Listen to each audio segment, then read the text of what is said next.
In the fall of 1973, over 1,700 factory workers in Meriden, England, were handed their termination notices.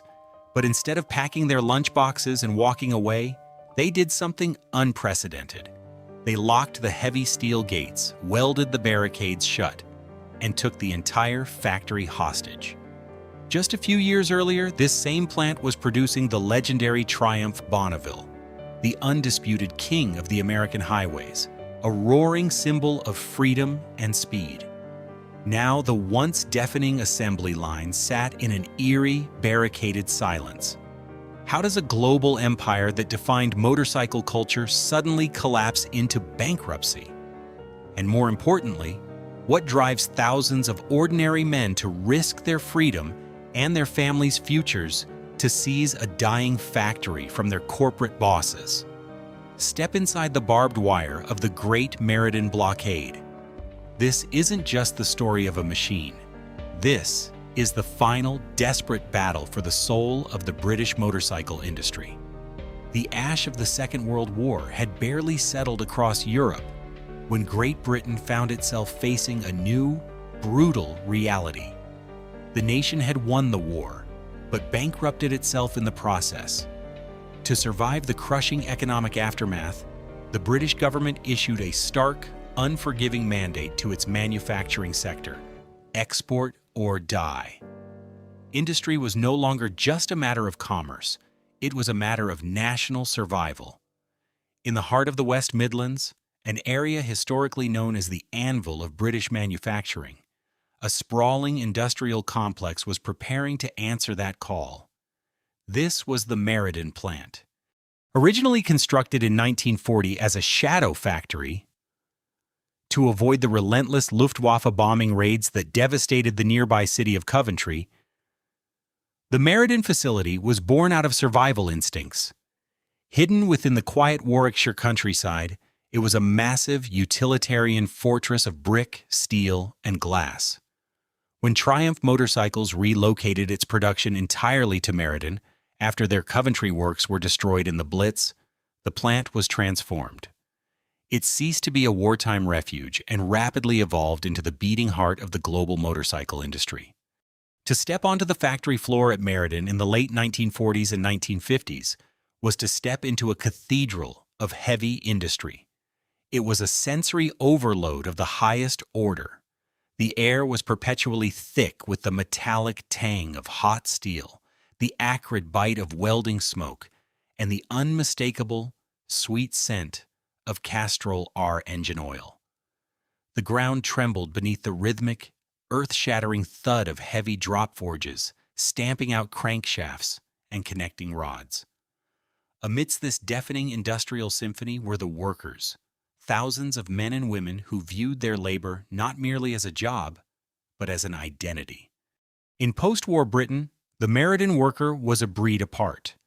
These were not simply cogs in a mechanized assembly line. They were craftsmen. The British manufacturing philosophy of the era was deeply rooted in the traditions of the guilds and the artisan. Machinists, fitters, and engineers passed down knowledge from father to son, generation after generation. A Triumph motorcycle was not seamlessly clicked together by precise, automated robotics. It was wrestled into existence by human hands. This culture birthed a unique, almost romantic pride on the shop floor. When a worker painted the gold pinstripe on a petrol tank, it was done entirely by hand, with a steady grip and a specialized brush, making no two tanks exactly identical. When an engine was assembled, it required a process known locally as fettling. Because the factory's tooling was often older and lacked microscopic precision, parts rarely fit together perfectly straight off the milling machines. It took a skilled fitter with a file, a mallet, and years of hard-earned intuition to shave off a fraction of an inch of metal, forcing the components into a perfect, oil-tight marriage. This intense reliance on human skill gave Triumph motorcycles something that machines alone could not manufacture: a soul. The bikes that rolled out of the Meriden gates were loud, aggressive, and possessed a visceral, mechanical heartbeat. They leaked a little oil, They vibrated fiercely at high speeds, but they were undeniably alive. And the world, particularly the affluent and rebellious youth of the United States, could not get enough of them. Triumph became synonymous with a new era of freedom, its twin-cylinder engines echoing across the American West. However, beneath the booming export numbers and the overwhelming pride of the workforce, a dangerous, invisible rot was beginning to take root. The very thing that made Meriden great, its fierce reliance on traditional British craftsmanship, was quietly becoming its fatal flaw. The executives sitting in warm, wood-paneled boardrooms in London and Birmingham looked at the soaring sales charts and drew the wrong conclusions. They believed the profits were a validation of their methods. Consequently, they refused to reinvest those profits back into the factory floor. While other global manufacturers were beginning to explore the concepts of precision engineering, strict quality control, and automated assembly, Meriden was left to age. The machinery grew tired. The lathes became worn. The dies used to stamp metal lost their sharp edges. The proud workers of Meriden were forced to rely even heavier on their personal skills to compensate for the decaying infrastructure around them. They were building world-class machines with tools that belonged in a museum. The pride of the British craftsman had become a heavy curtain, blinding both the management and the workers to a harsh, approaching reality. They believed that heritage and character could forever outpace efficiency and precision. It was an industrial arrogance born of unprecedented success. The Meriden plant was operating at a frantic, glorious pace, entirely unaware that the foundation beneath its roaring assembly lines was already beginning to fracture. In the late 1960s, the mood inside the Meriden factory was one of unshakable, supreme confidence. They were the reigning champions of the motorcycle world, the undisputed masters of the American highway. The Triumph Bonneville was not merely a product, it was a cultural monolith. From the executive suites in London down to the oil-stained factory floor in Warwickshire, there was a collective, blinding belief that their reign would last forever. They were British craftsmen building the best motorcycles on Earth, and the world was begging for more. But across the globe, gathering quietly in the meticulous engineering laboratories of Japan, a storm was brewing. A storm that would not just challenge the British motorcycle industry, but entirely obliterate its foundation. For years, British executives had viewed Japanese motorcycle manufacturers with a mix of mild amusement and outright condescension. Japanese bikes were generally perceived as cheap, small-displacement commuter vehicles. Practical perhaps for navigating crowded Asian cities, but entirely devoid of the power, soul, and fury required to conquer the sprawling American interstates. In 1969, that illusion was permanently shattered. At the Tokyo Motor Show, Honda unveiled a machine that hit the global market like a seismic shockwave, the CB750. It was not just a new motorcycle, it was the birth of an entirely new category, the superbike. The CB750 was a 750 cubic centimeter inline four-cylinder Leviathan.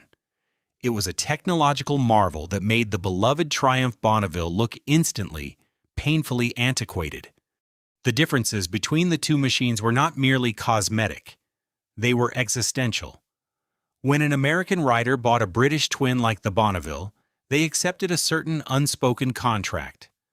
They accepted that the bike would vibrate violently at highway speeds, numbing their hands and loosening bolts. They accepted that they would need to place a piece of cardboard under the engine in their garage to catch the inevitable drips of oil. And they accepted that bringing the machine to life required a forceful, practiced kick on a heavy lever, a physical ritual that sometimes resulted in a violently bruised shin. This was simply the price of admission for riding a machine with character. The Honda CB750 demanded none of this suffering. It featured a smooth, impossibly refined four-cylinder engine that hummed effortlessly at high speeds without shaking itself apart. It introduced a revolutionary hydraulic front disc brake that offered precise, fade-free stopping power, making the British drum brakes feel dangerously obsolete. Most devastatingly of all, it featured a simple, magical button on the handlebar, an electric starter. A rider no longer had to wrestle their machine to life in the sweltering summer heat. They simply pushed a button, and the engine purred to life with the precision of a Swiss watch. The Japanese machine did not leak oil. It did not vibrate its own mirrors off. It did not require the rider to be a part-time mechanic. It just worked, flawlessly, every single time. The reaction from the British motorcycle industry's leadership was a textbook study in corporate hubris.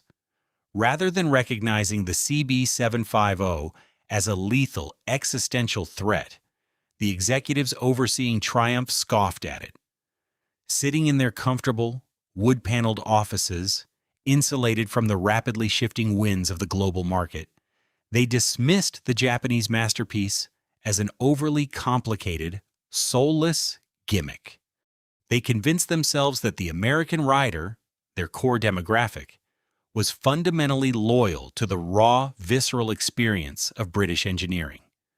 They argued that the CB750 was too heavy, too complex, and lacked the deep, aggressive exhaust rumble that real motorcyclists craved.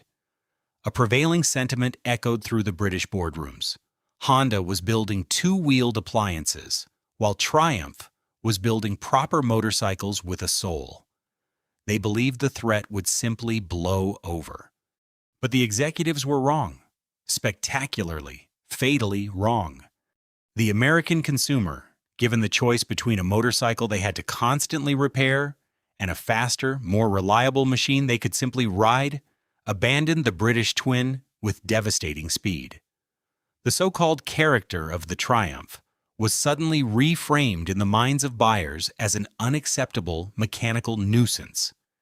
Dealerships across the United States, which had spent the previous decade begging the Meriden factory for any Bonneville inventory they could get their hands on, suddenly found themselves staring at showroom floors dominated by sleek, modern Hondas, Kawasaki's, and Yamahas.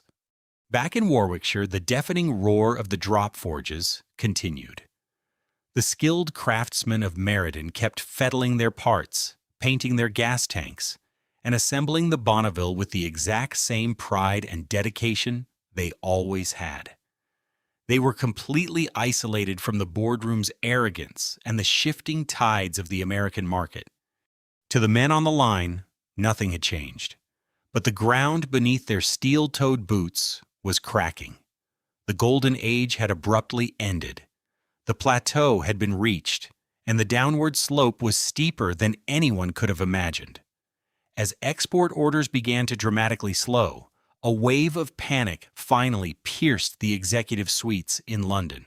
The pressure was mounting, and the desperate management was about to make a series of catastrophic, panicked decisions that would push the proud Meriden factory to the very edge of the abyss.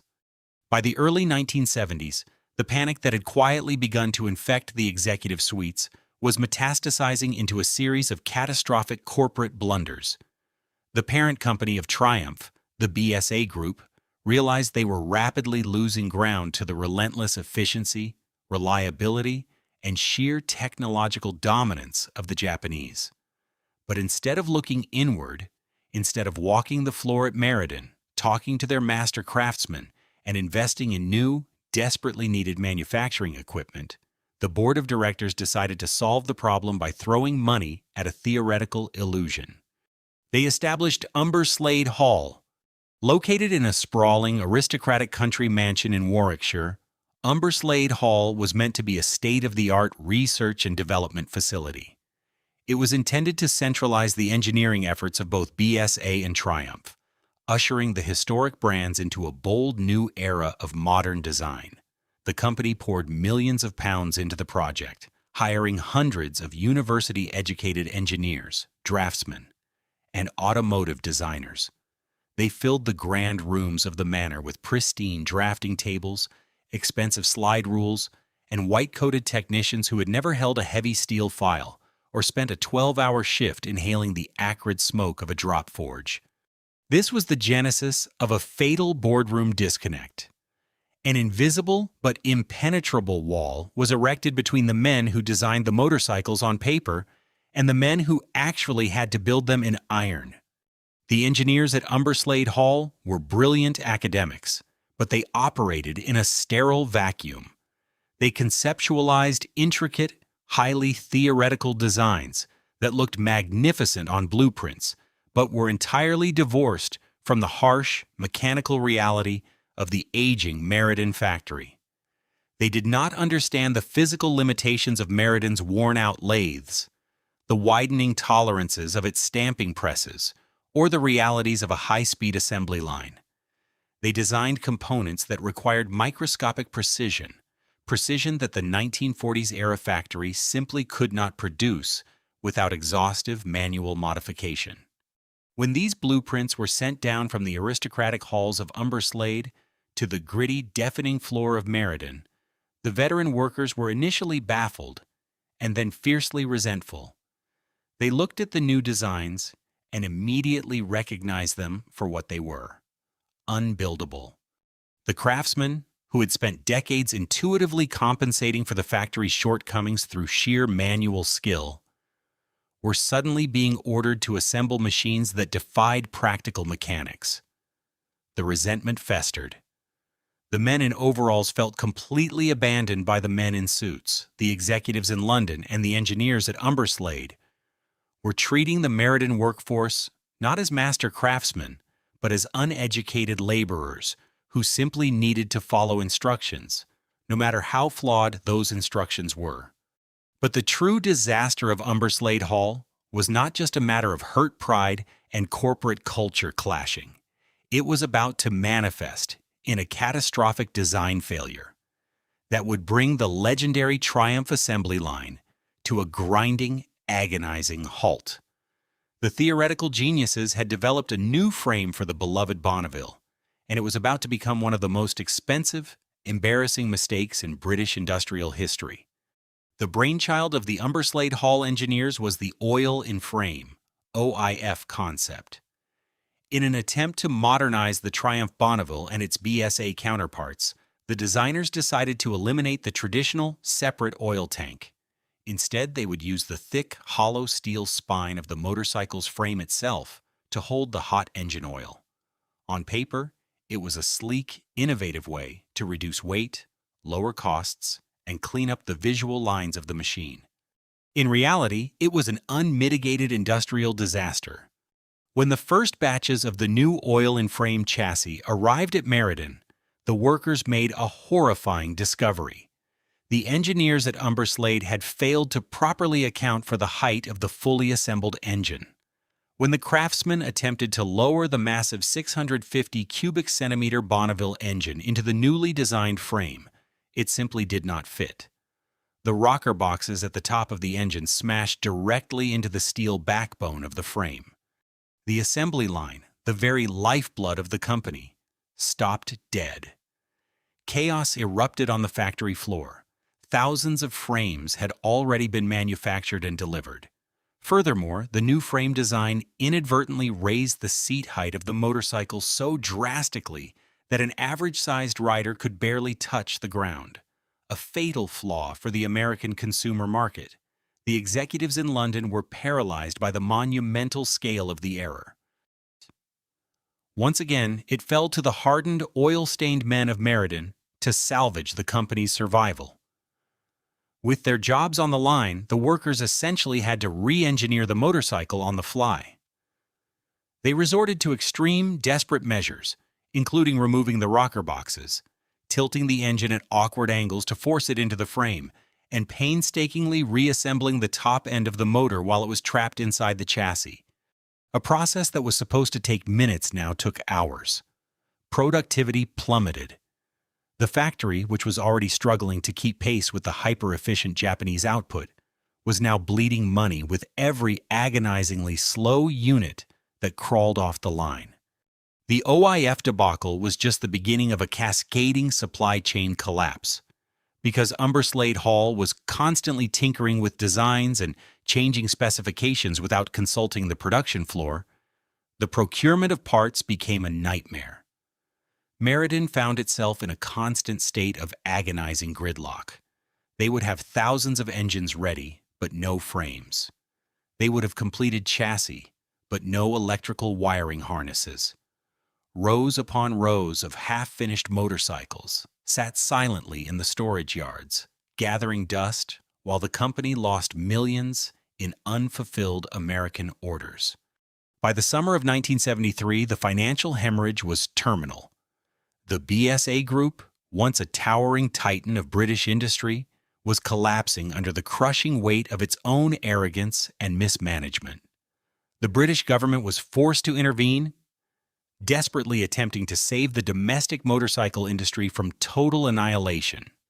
For the workers at Meriden, the frustration had boiled over into a deep, cold fury. They had watched their beloved factory be driven to the brink of ruin by men who had never turned a wrench.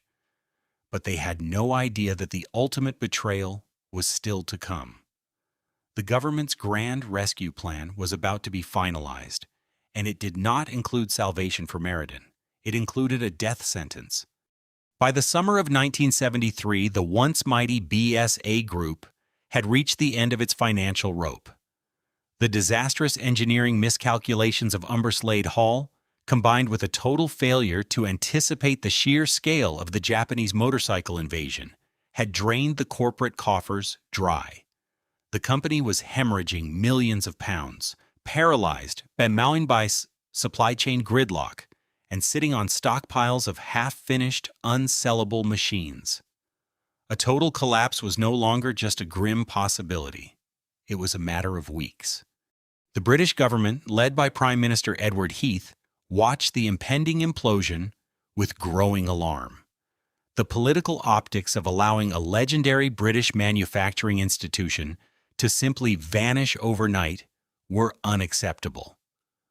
The government could not afford the massive spike in unemployment, nor could they stomach the national humiliation of surrendering the entire motorcycle industry to the Japanese without a fight. Therefore, a dramatic political and financial intervention was orchestrated behind closed doors in Whitehall.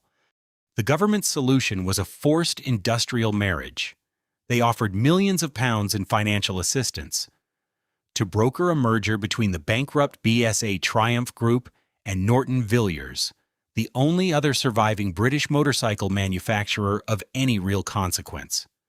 The newly formed conglomerate would be called Norton Villiers Triumph, or NVT. To lead this new, precarious empire, the government turned to Dennis Poor. Dennis Poor was the chairman of Manganese Bronze Holdings, the parent company of Norton Villiers. He was a wealthy industrialist, a former Formula One racing driver, and, above all else, a ruthlessly pragmatic financier. Unlike the generational craftsman standing on the floor of the Meriden factory, Poor did not view motorcycles with any particular romanticism. He did not care about the heritage of the Triumph badge, the cherry-bactions, nor did he possess any sentimental attachment to the artisanal methods of the past. To Poor, a factory was simply an equation of input and output. If the math did not balance, the factory had to be fixed, or it had to be destroyed. When Poor took control of NVT, he inherited a sprawling, inefficient mess. He now controlled 3 major manufacturing facilities: the Norton plant in Wolverhampton, the massive BSA facility at Small Heath in Birmingham, and the Triumph plant in Meriden. He quickly realized that the new company was vastly overstaffed and dangerously undercapitalized. To satisfy the terms of the government bailout and give NVT any realistic chance of survival against the Japanese juggernaut, massive cuts had to be made. One of the 3 limbs had to be amputated. From the quiet, sterile environment of his London boardroom, Poor analyzed the data. The Wolverhampton plant was modernizing. The Small Heath facility was sprawling and capable of consolidating production. But Meriden? Meriden was a relic. It was a 1940s shadow factory burdened by ancient machinery, outdated workflows, and a fiercely independent workforce. Furthermore, the land beneath the Meriden factory was becoming incredibly valuable as suburban development pushed outward from Coventry. To the financier, the decision was not a tragedy. It was simply a matter of basic arithmetic. Meriden had to die. In August 1973, the rumors that had been swirling like toxic smoke through the Warwickshire factory finally solidified into a devastating reality. The workers were summoned, and the official announcement was delivered with the cold, unfeeling bureaucracy typical of the era. The NVT board had decided to cease all operations at Meriden. The production of the legendary Triumph Bonneville, the very machine these men had built with their own hands, was to be stripped away from them and relocated to the rival BSA factory at Small Heath. For the workforce, the details of the closure were a brutal, uncompromising death sentence. More than 1,700 men and women were to be made redundant. There would be no phased shutdown, no transition plan, and minimal severance pay. They were simply told that their livelihoods were being liquidated to balance a corporate ledger. The timing could not have been worse. The British economy was plunging into a severe crisis marked by rampant inflation, coal shortages, and industrial unrest. The harsh winter was rapidly approaching, and finding alternative manufacturing work in the Midlands for nearly 2,000 highly specialized middle-aged craftsmen was practically impossible. For many of the men, Meriden was the only workplace they had ever known. Fathers and sons stood side by side on the factory floor, absorbing the reality that their family's financial future had just been erased by a stroke of a pen in London. But the overwhelming emotion that washed over the shop floor was not despair. It was an explosive, white-hot fury. The workers of Meriden felt a profound, unforgivable sense of betrayal. For years, they had bled for triumph. When the executives and engineers at Umberslade Hall had designed the catastrophic oil-in-frame chassis, it was the men on the floor who had sacrificed their time, their energy, and their sanity to physically force the flawed components together. They had covered up management's incompetence with their own sweat and ingenuity, keeping the company afloat through sheer willpower. And this was their reward. The wealthy executives who had run the company into the ground were preserving their own fortunes and their corporate titles, while the craftsmen, who had built the most famous motorcycle in the world, were being thrown onto the freezing streets. Dennis Poor and the NVT board expected the Meriden workforce to behave like traditional, obedient employees. They expected the men to grumble, perhaps stage a brief, localized walkout, and then quietly pack up their toolboxes, assemble the final run of motorcycles, and hand over the keys to the liquidators. They fundamentally misunderstood the men they had just fired. The workers of Meriden had no intention of going quietly into the winter night. The executives had drawn a line in the sand, but the men in the steel-toed boots were about to cross it, igniting one of the most extraordinary industrial uprisings in modern history. In the middle of September 1973, the executives of Norton Villiers Triumph dispatched their representatives to Warwickshire to officially initiate the liquidation of the Meriden plant. The plan was straightforward corporate protocol: halt the assembly lines, begin dismantling the valuable machinery for transport to the Small Heath facility, and physically lock the gates behind the redundant workforce. The management expected anger, perhaps a shouting match with the union stewards, and a begrudging, defeated exit. Instead, they were met with an impenetrable wall of blue-collar defiance. Before the NVT executives could execute their shutdown, the shop stewards of Meriden made a preemptive, fiercely coordinated strike. The workers did not walk out. They walked in, and they refused to leave. Acting with military precision, the men secured the perimeter of the sprawling industrial complex. Heavy iron chains were wrapped around the main gates. Padlocks were snapped shut. Barricades constructed from scrap steel and wooden pallets were hastily erected and welded into place across the loading bays. Delivery trucks attempting to enter or leave the premises were physically blocked by human walls of angry, determined craftsmen. Within a matter of hours, The corporate hierarchy had been entirely inverted. The men in the boardrooms no longer controlled the Meriden factory. The men in the steel-toed boots did. The sheer audacity of the takeover sent shockwaves through the British industrial establishment. This was not a standard labor dispute or a temporary picket line. This was a total occupation of a major manufacturing asset. More importantly, it was a strategic masterstroke of leverage. When the workers chained the gates shut, they did not just trap the aging machinery inside. They successfully took hostage thousands of completed, ready-to-ship Triumph Bonneville motorcycles that were sitting in the factory's holding yards. Those motorcycles represented millions of pounds in export revenue that the teetering NVT conglomerate desperately needed to survive the winter. Dennis Poor and his board of directors suddenly realized they were entirely paralyzed. They could not sell the bikes because they could not physically reach them. The workers had seized the company's absolute most vital financial artery. Inside the compound, the atmosphere was a volatile mixture of fear, adrenaline, and unprecedented solidarity. Over 1,000 men were now occupying a massive, silent factory. The deafening rhythm of the drop forges and the whine of the lathes had been replaced by the quiet, tense hum of men organizing a prolonged siege. Committees were instantly formed to manage sanitation, coordinate food deliveries from sympathetic local businesses, and establish a 24-hour security perimeter. The executives in London assumed the occupation would be a brief, chaotic flash in the pan. They believed that without their weekly paychecks, the workers would quickly succumb to the harsh financial realities of providing for their families, break ranks, and surrender the facility. Management employed a strategy of attrition, deciding to simply freeze the workers out, confident that the impending British winter would accomplish what corporate mandates could not.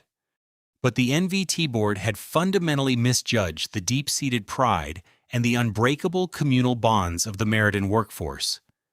These men were not merely defending a paycheck, they were defending their identity, their heritage, and their absolute right to exist as master mechanics in a world that was rapidly trying to discard them. They dug in, prepared to starve before they would ever hand over the keys. As 1973 bled into 1974, the Meriden blockade descended into a grueling, bitter war of attrition. The broader context of the United Kingdom at this time was one of total economic and social chaos. The country was crippled by a national miners' strike, severe coal shortages, and rampant inflation. To conserve energy, the British government had instituted the infamous 3-day week, strictly limiting the electricity usage of commercial users.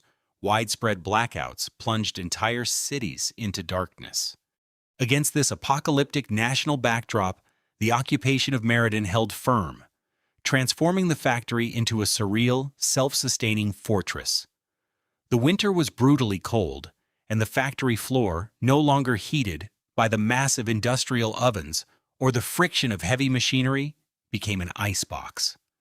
The occupying workers huddled around improvised braziers, built from oil drums, burning scrap wood and coal to stave off frostbite. Their financial situation was dire. The men were surviving on meager strike pay from their unions, supplemented by donations from sympathetic factory workers across the Midlands, who viewed the Meriden standoff as the ultimate front line in the battle against corporate greed. Wives and local community members organized massive soup kitchens, smuggling hot food and supplies over the fences. The physical toll was immense, but the psychological discipline of the workers was nothing short of extraordinary. The media, anticipating riots, vandalism, and the destruction of the hostage motorcycles, swarmed the gates of Meriden. The NVT management pushed a narrative that the occupying workers were a dangerous, radicalized mob illegally squatting on private property. But when journalists were finally allowed brief glimpses inside the perimeter, they found the exact opposite. The Meriden craftsmen were treating the factory with a level of reverence and care that bordered on religious. They were not vandals. They were custodians. The factory floors were swept spotless every single day. The expensive machinery was meticulously oiled, greased, and covered with heavy tarpaulins to prevent rust in the damp winter air. The thousands of completed Triumph Bonnevilles sitting in the yard were routinely polished and rotated to prevent the tires from developing flat spots. The workers maintained strict patrols to ensure that not a single wrench, spark plug, or piece of copper wire was stolen. This profound display of discipline completely shifted the tide of public opinion. The British public did not see a radical mob. They saw highly skilled, respectable working-class men desperately trying to protect a great British institution from being systematically destroyed by out-of-touch financiers. As the standoff dragged into its second year, the brutal reality of the stalemate began to crush the NVT conglomerate. Dennis Poor could not access his inventory, and the entire Norton Villiers Triumph operation was bleeding cash at an unsustainable rate.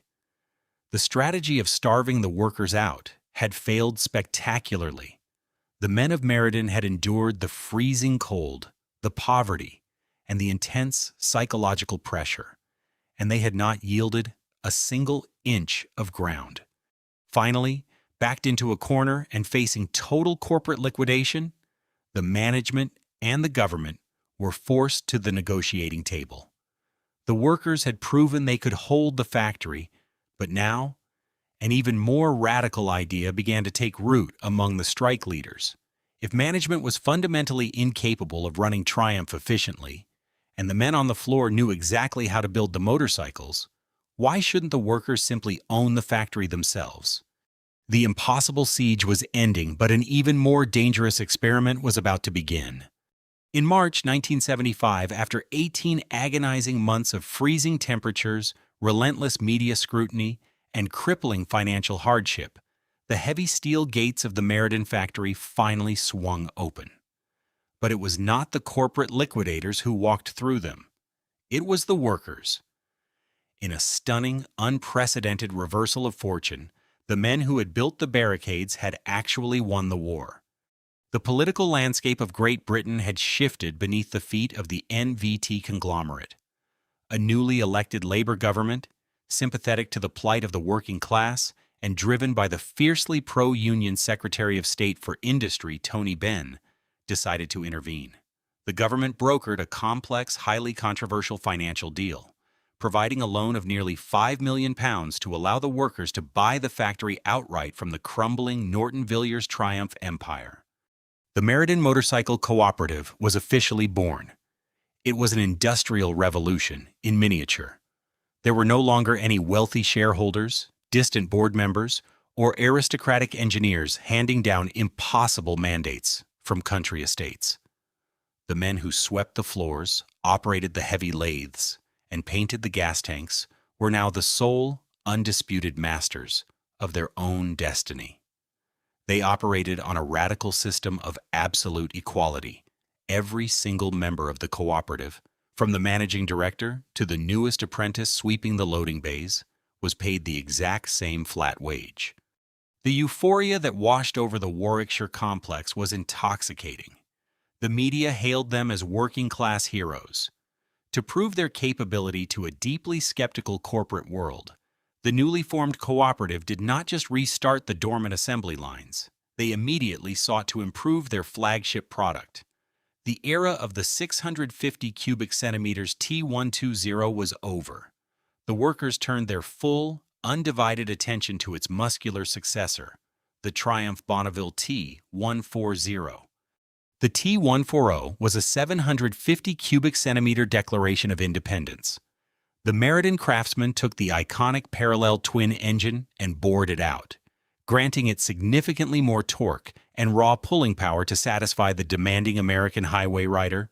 They finally discarded the antiquated drum brakes that had plagued earlier models, equipping the machine with modern hydraulic disc brakes on both the front and rear wheels. They integrated a much-needed 5-speed gearbox, allowing the engine to cruise comfortably at high speeds without vibrating the rider to the bone. When the very first cooperative-built T-140 Bonnevilles rolled off the assembly line and out into the crisp English air, it felt like a miraculous resurrection. The machines were magnificent. They were arguably the most refined, well-assembled motorcycles the Meriden plant had produced in a decade, built by men whose very livelihoods, homes, and personal honor depended on every single bolt being tightened to perfection. For a brief, shining moment, it appeared that the working class had done the impossible. They had defeated the corporate elite. The Court de Turinquid saved a beloved British institution and proven that traditional craftsmanship still had a place in the modern world. But the triumphant, throaty roar of the T-140 engines was masking a hollow, terrifying reality. The Meriden Cooperative had won the battle for the factory, but they had inherited a poisoned chalice. The euphoria of their political victory quickly evaporated, replaced by the crushing, unforgiving physics of international capitalism. The core of their crisis was structural starvation. The £5 million government loan sounded like a massive fortune on the front pages of the national newspapers. But in the hyper-expensive realm of heavy global manufacturing, it was little more than a temporary bandage. A significant portion of that money immediately went to NVT just to purchase the physical premises and the intellectual property rights to build the motorcycles. By the time the cooperative actually restarted the assembly line and purchased raw materials, their operational capital was dangerously depleted. Furthermore, the terms of their independence were brutally restrictive. For the first 2 years of the cooperative's existence, they did not even have the legal right to sell their own motorcycles directly to the public or to international distributors. They were contractually forced to sell the T-140s entirely through NVT's existing collapsing sales network. Dennispour's failing conglomerate still controlled the pipeline to America, effectively suffocating Meriden's ability to generate steady cash flow. By the time NVT finally went completely bankrupt in 1977 and Meriden won the right to market their own bikes independently, severe financial damage had already been done. Inside the factory walls, the radical egalitarianism that had forged such unbreakable solidarity during the winter blockade was now becoming a severe operational liability. The cooperative was managed by a committee of workers. While this ensured fairness and absolute transparency, it was a disastrously slow way to run a highly competitive international business. The men of Meriden were absolute masters of mechanics, but they were not masters of macroeconomics, global supply chain logistics, or currency hedging. When swift, ruthless financial decisions were required to counter the aggressive, rapid-fire technological advancements of Honda and Yamaha, the Meriden Committee debated. They were forced to navigate complex international marketing strategies with no formal corporate training, relying on instinct rather than data. The aging infrastructure of the factory, the very machines that had desperately needed replacement a decade earlier, continued to break down. But there was absolutely no capital available to invest in modernizing the plant. They were trapped in a 1940s production facility, armed with 1960s tooling, trying to fight a late 1970s economic war. The men on the shop floor worked themselves to the bone, voluntarily taking pay cuts and working massive amounts of unpaid overtime just to keep the lights on and the parts moving. Their dedication was heroic, but heroism cannot balance a ledger. The T-140 was a beautiful, soulful motorcycle, but it was being built by a company that had zero financial ammunition. The brilliant false dawn was rapidly fading, and a brutal economic winter was about to return with a vengeance. By the dawn of the 1980s, the raw, idealistic fervor that had fueled the early days of the Meriden Motorcycle Cooperative was completely exhausted. The men on the factory floor had proven their point to the world. They could govern themselves, they could run a massive industrial facility without aristocratic executives, and they could still build a magnificent motorcycle in the form of the Bonneville T-140. But pride, No matter how fiercely held, cannot purchase raw steel, and solidarity cannot pay down a compounding national loan.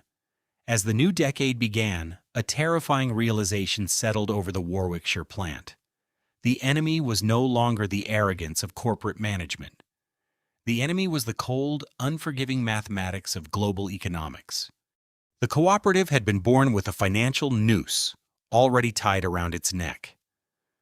The initial multi-million-pound government loan that allowed the workers to purchase the factory from the liquidators was never a grant. It was a high-interest debt that demanded regular, agonizingly large repayments. From the very first day of independent production, Meriden was operating in a state of severe capital starvation. Every pound of profit they managed to squeeze out of a finished motorcycle was immediately swallowed by debt servicing, leaving absolutely nothing for research, development, or the modernization of their crumbling 1940s infrastructure. However, the final lethal blow to the Meriden Cooperative did not come from within the factory walls. It came from the international currency exchange markets. In 1979, the British political and economic landscape underwent a massive seismic shift. Margaret Thatcher ascended to the role of Prime Minister, inheriting a nation crippled by rampant inflation and industrial unrest.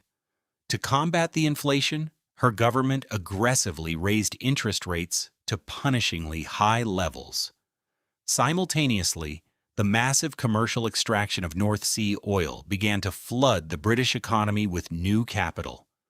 This combination of high interest rates and petrodollars had a spectacular, devastating side effect. It artificially hyperinflated the value of the British pound sterling against the United States dollar. For a domestic business, a strong currency might have been a point of national pride. But for an export-dependent manufacturing facility like Meriden, it was an absolute death sentence. Triumph's entire survival model relied on selling motorcycles to the United States. Almost overnight, the soaring value of the pound meant that the price of a Triumph Bonneville in American showrooms skyrocketed. A motorcycle that was once a reasonably priced, character-filled alternative to the Japanese superbikes was suddenly priced as a luxury commodity. The math was brutally simple, and it was entirely out of the workers' control. An American rider walking into a dealership in 1980 was faced with a stark, undeniable reality. On one side of the showroom floor sat the Triumph T140, a beautiful, soulful machine, but one built on aging architecture, prone to minor oil leaks and demanding constant mechanical attention. Its price tag had been massively inflated by the exchange rate. On the other side of the showroom sat a fleet of brand-new Japanese motorcycles from Honda, Yamaha, and Kawasaki. These machines featured electric starters, digital ignitions, multi-cylinder engines that ran with flawless, vibration-free precision, and a price tag that was often hundreds of dollars cheaper than the British twin. The American market, historically the savior of the British motorcycle industry, effectively vanished. Orders plummeted. The vital flow of U.S. dollars, which the cooperative desperately needed to pay its workforce and service its government loans, evaporated into thin air. Back in Warwickshire, the reaction of the workers was a heartbreaking display of working-class sacrifice. They were men of the forge and the lathe. They fundamentally believed that there was no problem on earth that could not be solved by simply working harder. When the financial ledgers began to bleed red, the cooperative committee called emergency meetings on the shop floor. To keep the company alive, the workers voluntarily voted to slash their own wages. When that was not enough, they agreed to work a 4-day week and then a 3-day week, sacrificing their family's financial security for the survival of the plant. They worked in freezing conditions, refusing to turn on the massive factory heaters to save on utility bills. They scavenged spare parts from abandoned, rusting machinery in the scrap yards rather than buying new components. They cannibalized their own history just to keep the assembly line inching forward. But sheer willpower and manual labor are powerless against macroeconomic forces. A man with a file and a wrench cannot outwork international exchange rates, and he cannot outmuscle compounding interest. By 1981, the financial situation had deteriorated into a permanent, suffocating crisis. The Meriden compound, once a roaring cathedral of British industry, was beginning to look like a ghost town. Entire wings of the massive brick facility were shut down, plunged into darkness to save electricity. The remaining workforce, now drastically reduced in numbers, moved through the echoing halls with a grim, hollow determination. They were no longer building motorcycles to conquer the world. They were building motorcycles simply to survive one more week. The cooperative had successfully fought off the corporate elite, the and they had survived the freezing winter blockade. But they could not fight the Bank of England, and they could not fight the relentless, hyper-efficient march of Japanese engineering. The weight of the debt and the crushing strength of the pound had finally broken the back of the Meriden experiment. The end was no longer a possibility. It was a rapidly approaching certainty. By 1983, the Meriden Motorcycle Cooperative was no longer a functioning business. It was a patient on life support, and the financial monitors were rapidly flatlining. The brutal combination of a hyperinflated British pound, crippling government debt, and a severe global recession had completely drained the factory's lifeblood. There were no more emergency loans to be negotiated. There were no more corners to cut, no more operational efficiencies to find, and no more wages to slash. The international creditors and the Bank of England were no longer interested in the romanticism of the working-class struggle. They wanted their money, and Meriden simply had nothing left to give. The decision to finally declare bankruptcy was not handed down by a distant, insulated board of directors in a London high-rise. It was a decision made by the workers themselves, a bitter concession discussed and voted upon on the very shop floor they had fought so fiercely to control. It was an agonizing realization that sheer human willpower and traditional mechanical skill were ultimately no match for the crushing weight of macroeconomic forces. The cooperative had not failed at building motorcycles.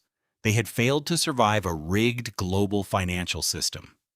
The atmosphere inside the vast, aging industrial complex during those final weeks was fundamentally different from the explosive, adrenaline-fueled fury of the 1973 blockade.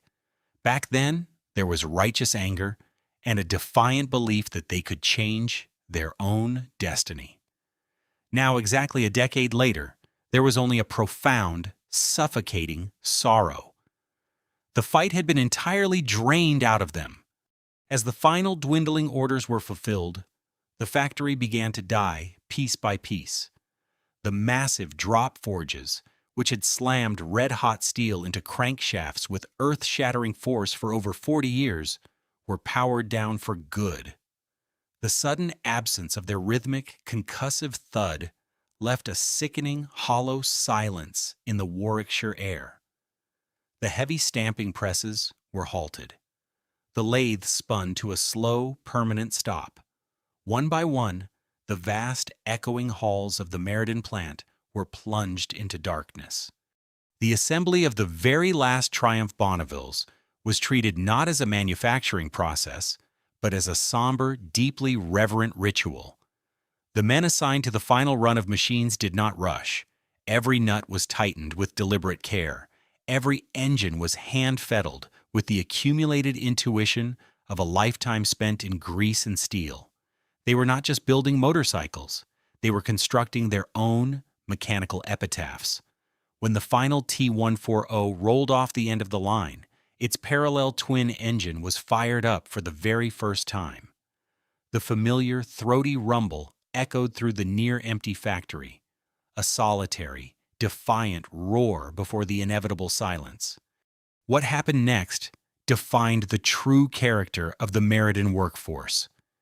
Even in the face of total defeat, personal financial ruin, and impending unemployment, they did not resort to vandalism. They did not smash the windows, burn the blueprints, or sabotage the aging machinery that had ultimately failed to save them. Instead, they behaved exactly like the master craftsmen they were. In their final hours on the clock, the remaining men took clean rags, an industrial solvent, and meticulously wiped down the equipment. They heavily oiled the exposed metal of the lathes and milling machines to prevent rust. They swept the factory floors until they were completely immaculate. They prepared the sprawling plant for its own funeral with absolute, unyielding dignity. Then came the moment they had spent a decade bleeding to prevent. The men gathered their personal tools, the specialized files, wrenches, and mallets that had been handed down from fathers to sons, and placed them into their battered metal toolboxes. They took off their oil-stained overalls for the final time. In small, quiet groups, they walked down the long, concrete corridors, their heavy steel-toed boots echoing against the brick walls. 10 years earlier, these same men had welded the steel gates shut to keep the corporate liquidators out, risking their freedom to protect their heritage. Now, in the bleak autumn of 1983, they were the ones turning the keys. They walked out past the barbed wire and the rusted chain-link fences, stepping into a cold, deeply uncertain future. The massive iron gates were pulled shut behind them and locked with a heavy, definitive clank. The heartbeat of British motorcycling had finally stopped. The Meriden factory, once a roaring cathedral of industry that had supplied the American highways with an unstoppable fleet of mechanical legends, was entirely silent.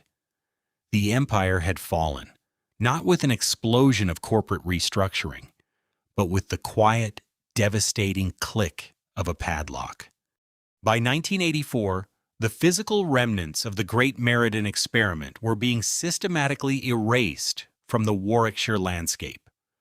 The corporate liquidators had sold off whatever machinery of value remained, the lathes, the presses, the specialized tools, shipping them out to auction houses or scrap yards. Once the factory was hollowed out, the heavy demolition equipment moved in. The massive brick walls of the 1940s shadow factory, which had withstood the anxiety of the Second World War and the explosive cultural shifts of the 1960s, offered little resistance to modern bulldozers.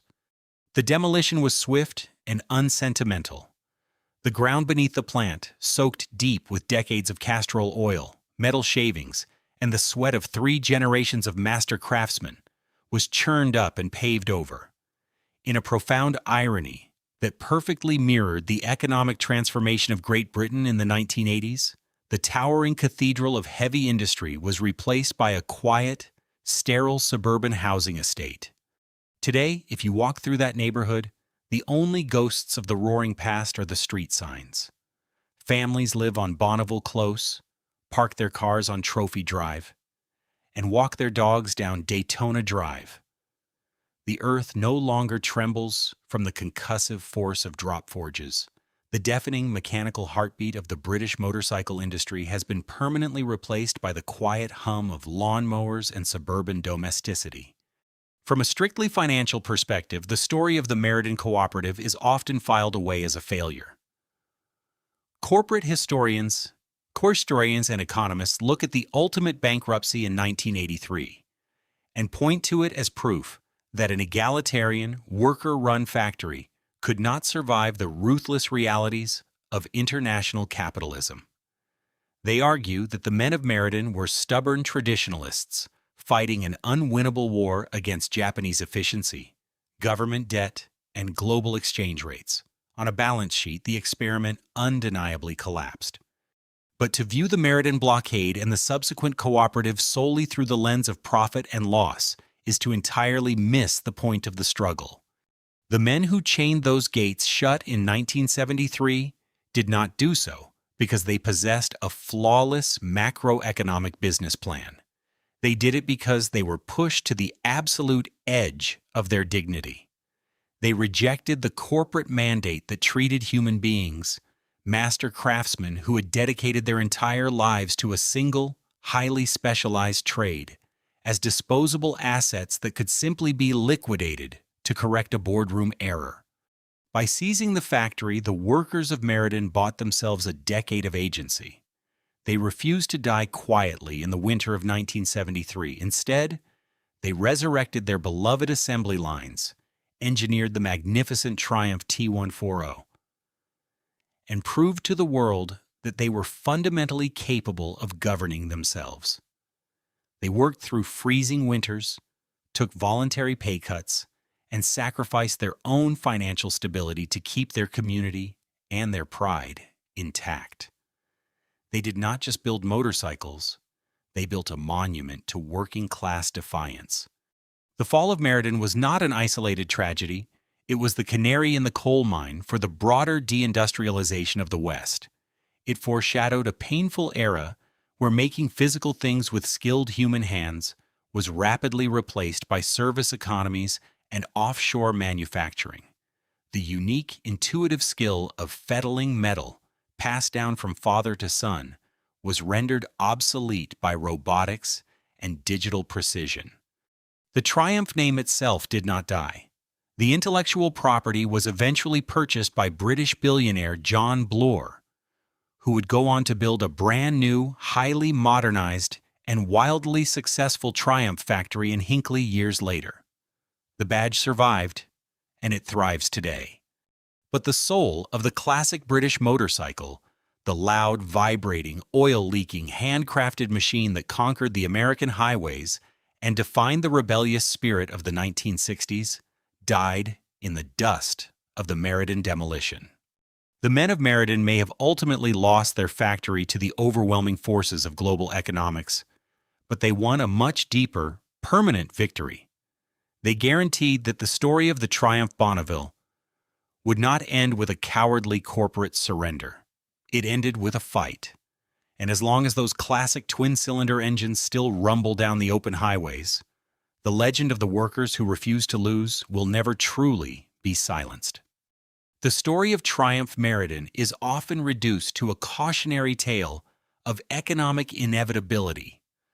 Boardroom executives and financial analysts will point to the devastating Japanese competition, the antiquated machinery, and the crushing weight of a hyper-inflated pound sterling as absolute proof that the Meriden Motorcycle Cooperative was doomed from the very moment it began. And on paper, they are right. You cannot fight macroeconomic gravity with a steel file, a wrench, and working-class solidarity. But history is not written exclusively in ledgers and profit margins. It is written in the blood, sweat, and absolute defiance of the people who actually turn the gears of industry. The Great Meriden Blockade remains one of the most profound moments in manufacturing history because it fundamentally challenged the corporate narrative. When the aristocratic board of Norton Villiers Triumph decided to casually liquidate a heritage institution to balance their books, the craftsmen of Warwickshire refused to be treated as disposable lines on a spreadsheet. They took a dying factory and through sheer, uncompromising willpower, forced it to breathe again. They sacrificed their wages, their comfort, and their youth to protect the dignity of their trade. Today, modern Triumph motorcycles are built in pristine, hyper-efficient factories, guided by robotics and microscopic digital tolerances. They are magnificent, reliable machines that dominate the global market, but they do not vibrate with the exact same raw, defiant soul that was hammered into the T140 Bonneville by the desperate, proud men of the cooperative. The Meriden era represents the final, glorious stand of traditional British craftsmanship before it was permanently swallowed by the cold, calculated efficiency of the modern globalized world. They may have lost the factory, and the bulldozers may have erased their barricades, but they ensured that the heart of British motorcycling went out fighting. Thank you for joining us on this journey into the rust and ruin of industrial history. If you found the story of the Meriden workers as compelling as we do, please consider leaving a comment below with your thoughts on their historic blockade and subscribe to the channel as we continue to explore the rise, fall, and lasting legacy of the world's greatest industrial empires.